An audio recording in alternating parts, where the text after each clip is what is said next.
I've been really fortunate enough to travel around the world for hockey a lot in my lifetime. From Canada to the US to multiple countries in Europe, I like to think in my mind I'm a pretty seasoned travel vet when it comes to bringing all my gear with me. So today's video is exactly that. My top hacks and tricks for flying around the world with hockey gear. These tips are obviously going to be goalie focused, but if you're a player, these tips will work for you just as well.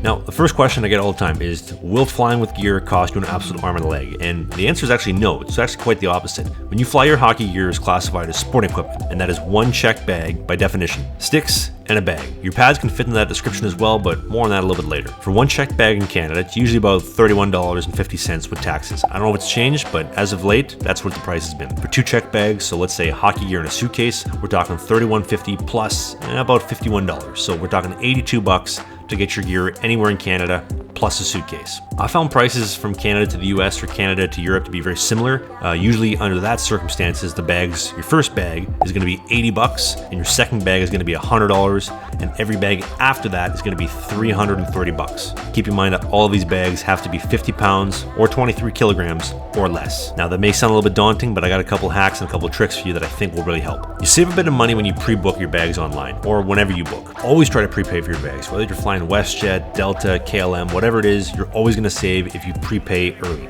If your flight's across two airlines, so let's say your first two flights are KLM, your last flight is WestJet, they will not allow you to prepay for your bags, but they will with the online check-in becomes available 30 hours before your departure. But that's okay, you can just do it then. I don't know why the airlines do it, but it's airline policy. I don't make the rules. This is also gonna save you a hassle because a lot of airline employees will see your bag and sticks and say it's two checked bags, or worse yet, see the bag, sticks, and pads and want to charge you for 3 pieces. I've had this happen a few times where I just had to pay for 3 checked bags. I call the 1-800 number after my flight's landed and they refund me every single time. It's a pain in the ass, but if you prepay for bags online, it's a more of an inconvenience to the employees to charge you for an additional bag on top of it. So generally speaking, they won't be bothered to charge you again. They're also more likely to let you get away with overweight bags if you prepay. Bottom of the line, always prepay, you will save money and it makes your life way, way easier. And this brings us to tip number 2, how to save your ass when your bags are overweight.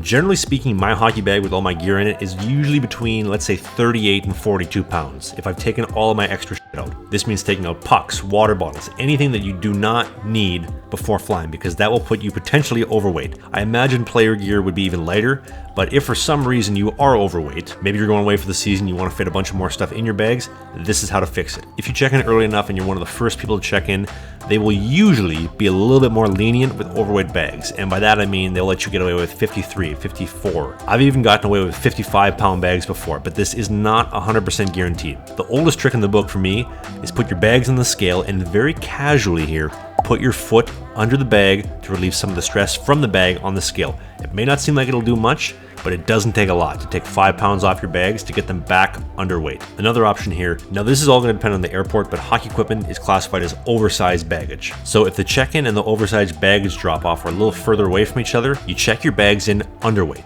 50 pounds or less, 23 kilograms or less. They're going to tag your bags, then you go put your bags outside, you put more stuff in your bags. Yes, this is going to take a little bit of coordination from the person that maybe dropped you off, but my hockey bag here was 50 pounds even. I checked it in and then I brought it back and I added probably about 10 pounds of supplements because my supplements are good and I'm not throwing them out. Speaking of baggage, next tip is more of an advice thing, and it's happened multiple times with me. Airline companies lose sticks, they lose bags, they lose luggage every single day.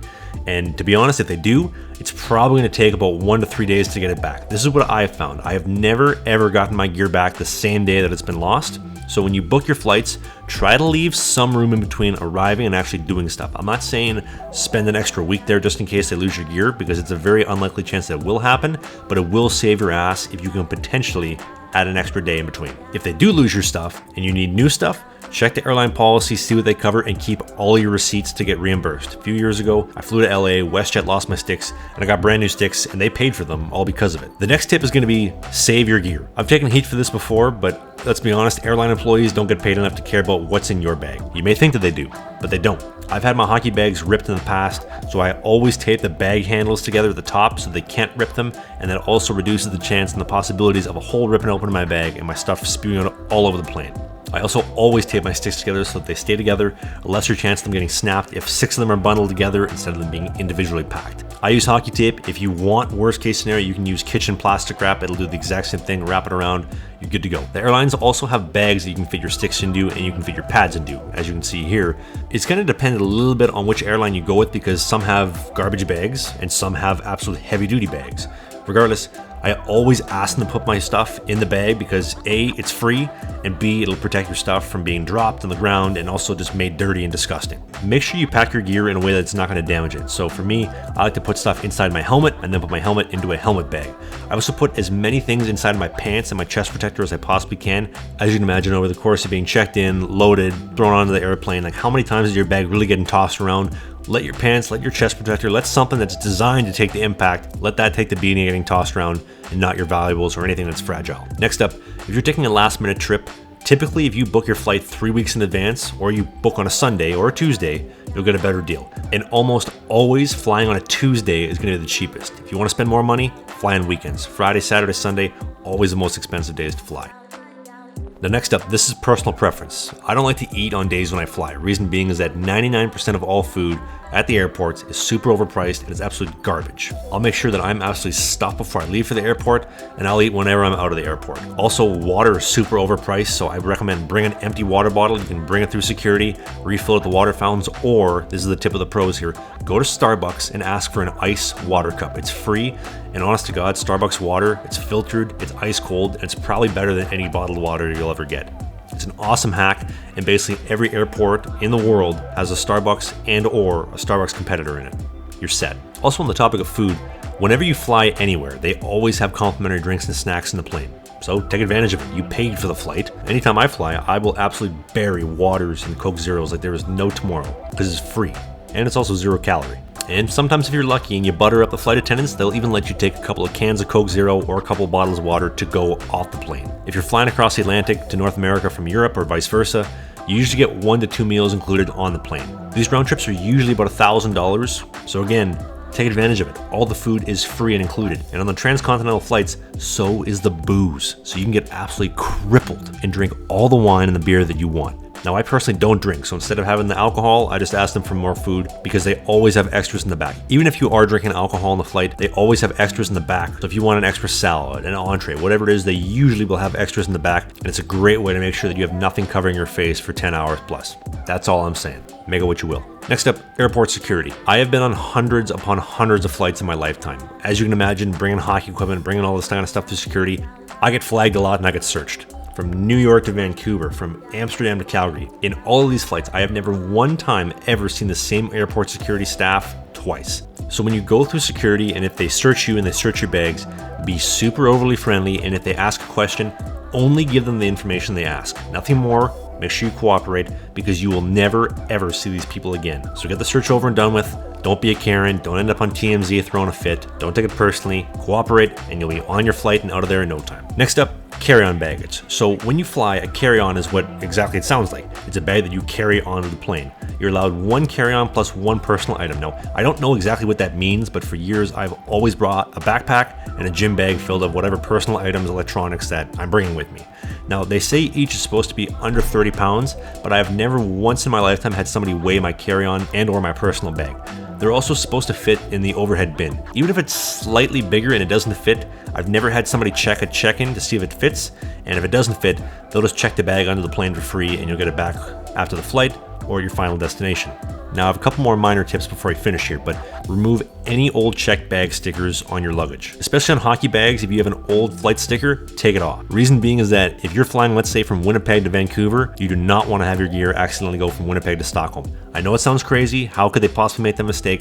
Trust me, weirder things happen at the airports every single day across the world. Just my advice. Now, whenever you go to fly, always, and I mean always, ask them at the counter before you board the flight if you can upgrade to a better seat. If, for whatever reason, they tell you it's going to cost you extra, don't worry about it. Just be the last one on the plane. Stand right by the gate, and when they tell you, sir, it's time to go, or the plane's going to be leaving without you, then you go on the plane. Because now you're the last one on the plane, and any seat that is empty is now yours. I think that they charge $50 to pick your seat on the airline's website, but if you do it this way, you save a few bucks, and I mean, come on, you get literally any seat you want. On the 3 or 4 European transatlantic flights that I've had, If you ever notice how I always have a row to myself, this is how I do it. I'm the last one on the plane. Any empty row is now my row. Now, I guess this is a bonus, but what about trains? Now, all trains in all countries are different compared to the airlines, where it's pretty similar across the board. But in Canada, VRL includes one checked bag, plus as much as you can carry onto the train. And I mean, they don't even have station security scanning your bags. It's, to be honest, a very pre-9/11 experience, which is really nice. So you can check your bags and just relax. It's amazing. Plus, I'm biased. I love the train views and the extra legroom. What can I say? I'm a big guy. I'm 6'5". I need the legroom. I know most people aren't going to be traveling by train, but if for whatever reason you are, it's a much more relaxing experience. My final tip that I have for you today is whenever you're traveling, every country is different, but we all face the same online threats every time you log in, and why not trust your password security to NordPass? I've been using NordVPN for years, but when I heard about the new NordPass a few weeks ago, I knew this was going to be an amazing addition to my internet security portfolio. I love NordPass, whether I'm on my phone, iPad, laptop. It stores my passwords securely with additional security that traditional browsers just don't have. NordPass will also let you know if any of your passwords have been leaked in a data breach. It's super easy to use. You can click the first link in the description at nordpass.com/TravForWilders. You're gonna get the best deals out there. Again, nordpass.com/TravForWilders. I want to thank them for being the sponsor of the video, and that first link in the description is going to get you the best pricing possible. So there you have it, my best hacks and tips for flying. I've been around the world to so many different countries and so many places to play hockey. I figure that some of these tips might help you. Leave some in the comment section. Let me know. Is it your first time flying coming up? Are you a seasoned vet? Are you flying for the first ever time for the start of the season? Are you going to a tournament? And if you have any questions, leave them down below and I will do my best to give you the best possible answer that I can. Thank you again so much for watching. If you enjoyed this video and you want more tips, hit the subscribe button for more. And I will see you very soon in the next video. Peace.